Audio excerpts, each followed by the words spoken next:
Epa, denoi, prest zaudete denboran bidaiatzeko? Goazen ba, inperio handi baten errausetatik sortu zen erresuma bati buruzko misterio bat argitzera goaz. Aber, pentsa dezagun, imaginatu pixka bat. Erromatar imperio erraldua, desagertu egiten da. Hispania deitzen zen lurralde horretan, galdera ikur handi bat geratzen da. Eta olain? Zer, nor geratzen da hemen agintzen? Ba, mendean jende mordoa hasi zen iristen. Pentsa festa erraldoi bat zela eta denek nahi zutela tartazatigik handiena. Kaos pixka bat, ez? Eta nor ziren ba festazale horiak? Iritsi ziren sueboak eta giro gure protagonistak, bisigodoak. Baina kontuz, hemen bazegoen jendea lehendik ere, Kantabriarrak, Asturiarrak, Baskoiak, eta hauek ez zeuden prest beren etxea inolaz ere usteko, jakina. Baina talde guzti horien artetik bat nabarmendu zen. Besteak baino indartsuagoa zen, eta erresuma berri bat sortzen hasi zen. Haiek bai, jokoaren arauak goitik bera aldatuko zituzten. Eta zer egin zuten? Ba begira, oso azkarrak izan ziren.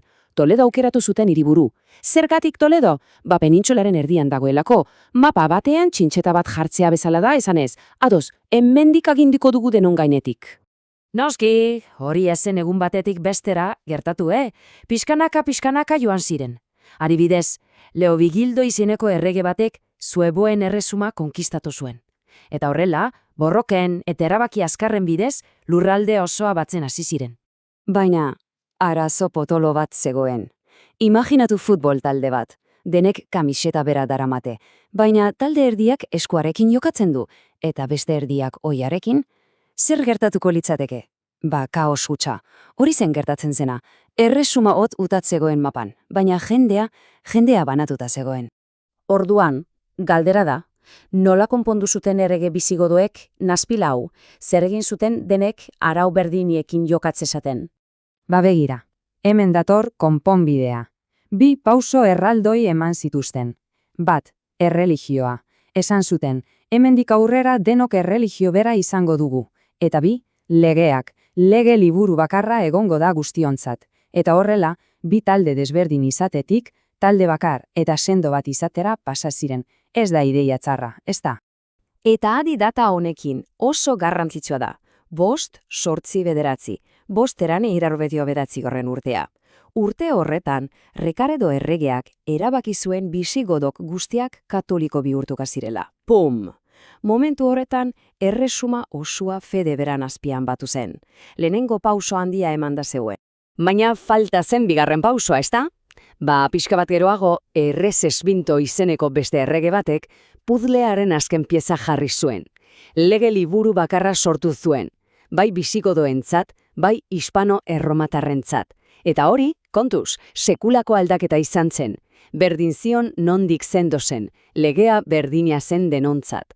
Orain bai, batasuna erabatekoa zen. Orain badakigu nola lortu zuten batasuna, baina nolakoa zen eguneroko bizitza garaiaietan. Goazen ikustera. Ba, pentsa, erromatarren garrainan hiri handiak ziren garrantzitsuenak, ezta? Ba, bisigodoekin hori aldatu egin zen. Bizitza hirietatik landa eremura joan zen.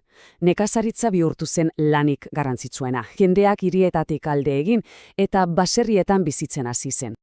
Baina hemen ere bazegoen arazo bat.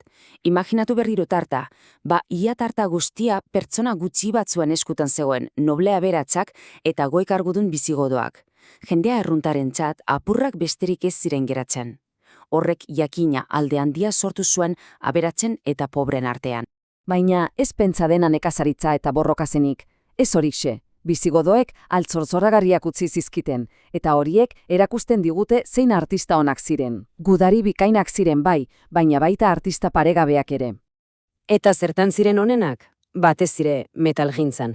Benetako maisuak ziren. Urrea, zilarra, brontzea, beren eskuetan edozer bihurtzen zen artelan. Begiratu zain gauza politak. Ezkerrean, arrano formako fibulak ikus ditzakezue. Zer da fibula bat? Arropari eusteko erabiltzen zen grapa moduko bat, baina askoz dotoreagoa. Eta eskuinean, gerriko baten belarria. Ikusten duzu zen bat xehetasun? Isugarria da. Eta eraikuntzan ere beren marka utzi zuten, begiratu arku mota honi. Ez da arku normal bat bezalakoa, zirkulu erdi bat, ez. Itxiakoa da, ferra baten forma du, horregatik deitzen zaio hain zuzen ere ferra arkua. Oso berizgarria da. Elizak gehienetan harrizkoak ziren, oso sendoak, eta bereziak ziren leiho gutxi eta txiki-txikiak zituztelako. Horregatik, barrualdea nahiko iluna, isila eta misteriosua zen. Eta barruan, batzuetan altxorrak gordetzen zituzten, adibidez, harribitxi sapaindatuko koroa eta gurutze zogagaragerriak. Orduan, zerekin geratu behar dugu?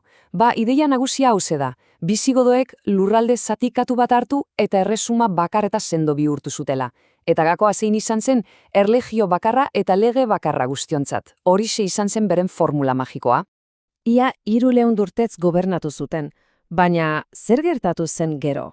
Zergatik desagertu zen haien erresuma? Hori beste egun bateko misterio da. Mila esker gaurko bidaian laguntzegatik. Hurrena arte!